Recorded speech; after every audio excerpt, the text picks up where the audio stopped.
diberkati. Pada akhirnya orang berpikir itu sebagai sebuah formula, sebagai sebuah metode, prinsip yang kalau saya tabur, saya akan tuai. Nah, apakah demikian? Karena saya yakin kalau kita hanya dengan menabur, terus kita bisa diberkati hanya dengan cara begitu, berarti setiap orang Kristen nggak ada yang mengalami kemiskinan. Secara pemikiran kita, bahwa ya udah semuanya nabur. Tapi pada kenyataannya, orang menabur pun belum tentu dia bisa menuai. Bahkan di dalam kitab Yeremia dengan jelas mengatakan bahwa kita menabur gandum, tapi yang kita tuai duri. Kenapa? Kalau kita baca ayat sebelumnya, karena kejahatan ada dalam diri kita. Jadi bukan melakukannya yang membuat kita diberkati, tapi kitanya menjadi seperti yang Tuhan mau terlebih dahulu. Begitu, seperti yang tadi saya jelaskan. Setelah kitanya sudah dibentuk oleh Tuhan, baru apa yang kita perbuat akan berhasil. Jadi tabur tuai itu bukan soal salah benarnya, bahwa sekarang persoalannya adalah kitanya jadi orang yang diberkati Tuhan enggak? Kita sudah menjadi seperti yang Tuhan mau belum? Jangan sampai kita hanya tabur, tapi kita mengharapkan tuaian, tapi kita sendiri tidak seperti yang Tuhan mau. Karena kuncinya ada pada kita.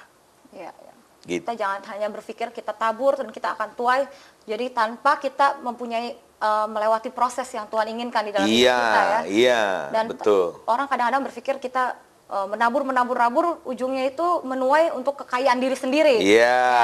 Betul. Tapi itu sekarang saya mau tanya bagaimana caranya untuk kita di dalam Tuhan tadi, melewati proses Tuhan tadi, untuk kita boleh memperoleh kekuatan, untuk memperoleh kekayaan. Seperti yang ditulis dalam Ulangan 8 ayat 17 dan 18.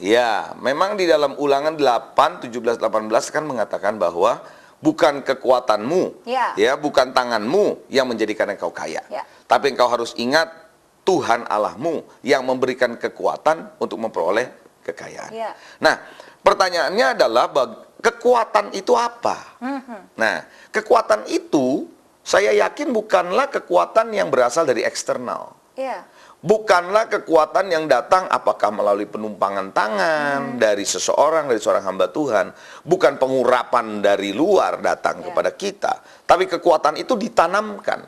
Sesuatu yang ditanamkan oleh Tuhan di dalam diri kita. Dan kekuatan itu datang berasal ketika kita berjalan bersama dengan Tuhan, di dalam proses ilahi bersama Tuhan, dalam perjalanan hidup kita bersama dengan Tuhan.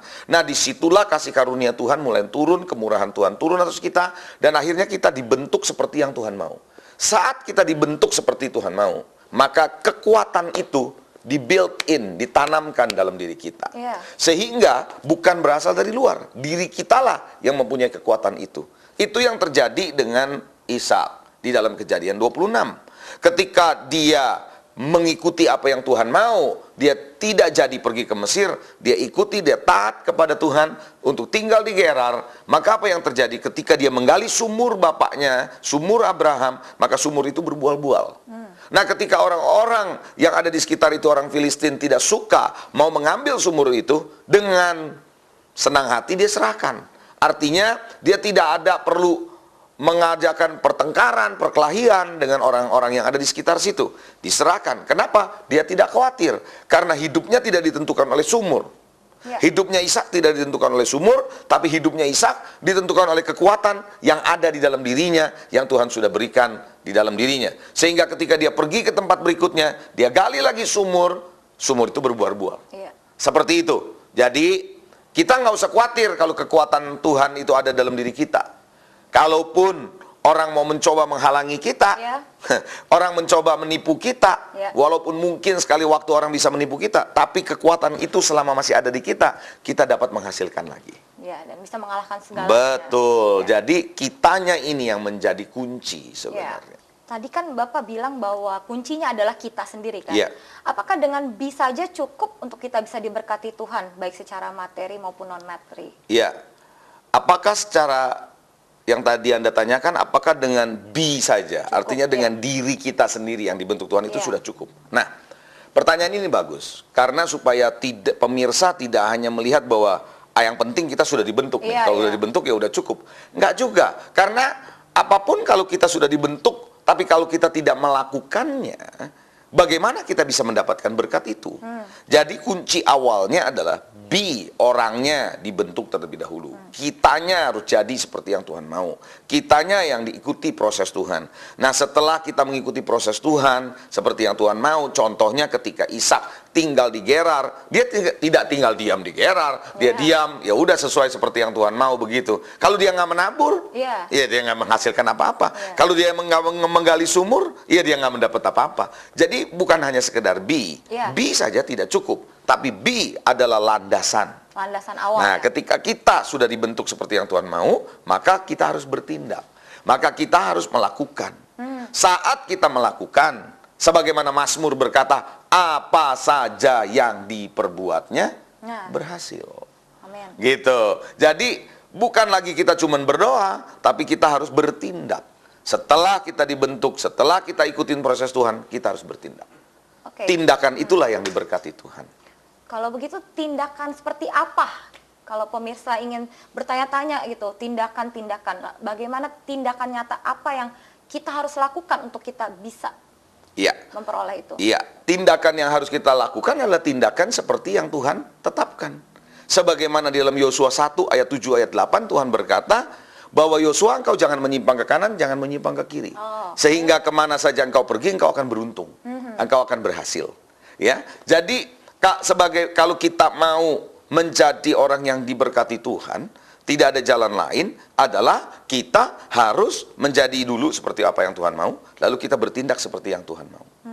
Seperti tadi ceritanya Ishak adalah setelah dia seperti apa yang Tuhan mau, dia mulai bertindak seperti yang Tuhan mau, maka dia diberkati.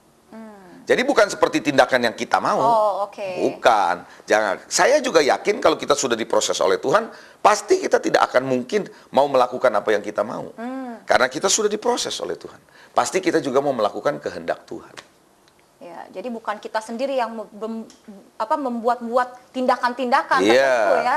Jadi tidak ada metodenya tindakan apa, tapi kita akan membiarkan diri kita untuk kita melibatkan Tuhan yang bekerja di dalam kita. Supaya kita bisa bertindak seperti apa yang Tuhan mau ya. Betul. Paulus juga pernah berkata begini, aku bisa ada sekarang oleh karena kasih karunia. Dan Paulus berkata, aku bekerja keras lebih daripada yang lain. Tapi bukannya aku, tapi kasih karunia yang ada dalam diri aku. Jadi seperti itu. Jadi kita bertindak bukan karena kita lagi yang mau, tapi karena kekuatan, karena bimbingan yang Tuhan arahkan kepada kita. Baiklah, luar biasa. Adakah pesan-pesan khusus Pak yang ingin Bapak sampaikan kepada pemirsa? Iya. Nah, pesan saya adalah kita harus memulai sesuatu dari diri kita. Segala sesuatu harus menjadi seperti yang Tuhan mau. Be. Ya, sebagaimana yang saya jelaskan tadi, bahwa sebagaimana lingkaran be, do, dan have, itu harus dimulai dari be, diri kita sendiri. Izinkan Tuhan memproses hidup Anda, izinkan Tuhan masuk dalam diri kita. Ketika Tuhan proses dalam hidup kita, maka saya yakin apa saja yang diperbuatnya akan berhasil. Maka perbuatan-perbuatan kita akan menyusul diberkati oleh Tuhan. Setelah kita melakukan tindakan, maka apa yang kita rindukan akhirnya kita bisa peroleh. Itulah sebabnya pesan saya, dahulukanlah bi Anda. Jadikanlah diri Anda seperti yang Tuhan mau. Baru Anda melakukannya. Saya percaya Anda akan mengalami berkat-berkat Tuhan. Silakan Anda mencobanya. Tuhan Yesus memberkati. Luar biasa, terima kasih Pak. Tuhan berkati. Kita akan berdoa sebelumnya untuk mengakhiri acara ini. Mari para pemirsa yang dikasihi Tuhan, kita berdoa. Bapa di surga, setelah Engkau mengajarkan kepada kami betapa pentingnya menjadi orang yang dibentuk dan seperti yang Engkau kehendaki, menjadi orang yang Engkau kehendaki, ajari kami Tuhan untuk belajar taat mengikuti proses ilahi dalam hidup kami. Karena kami sadari sekarang, bukan dengan perbuatan-perbuatan, bukan dengan apa yang kami kerjakan, walaupun itu kelihatannya sangat berohani, yang menentukan kehidupan kami dan berkat-berkat yang Engkau akan berikan. Saatnya Tuhan kami belajar dengan pikiran yang baru, pendekatan yang baru, bukan lagi dengan melakukan, tetapi dengan menjadi terlebih dahulu. Baru kami melakukannya, baru kami boleh melihat berkat itu. Terima kasih Tuhan, di dalam berkat nama Yesus kami sudah berdoa dan bersyukur. Amin. Amin. Baiklah pemirsa, sahabat Beyond Success, nantikan episode lanjutan dari Kunci Berkat dan dapatkan buku ini secara gratis untuk 100 penelpon pertama dengan menghubungi nomor telepon yang ada di layar televisi Anda. Atau login pada situs kami di www.lighttothenationsgks.org. Dan pastikan tetap bersama kami di program Beyond Success, pendekatan baru dengan pola pikir yang baru. Terima kasih dan Tuhan Yesus memberkati Anda. Come on church, arise and shine. His light is risen upon you. He calls us to be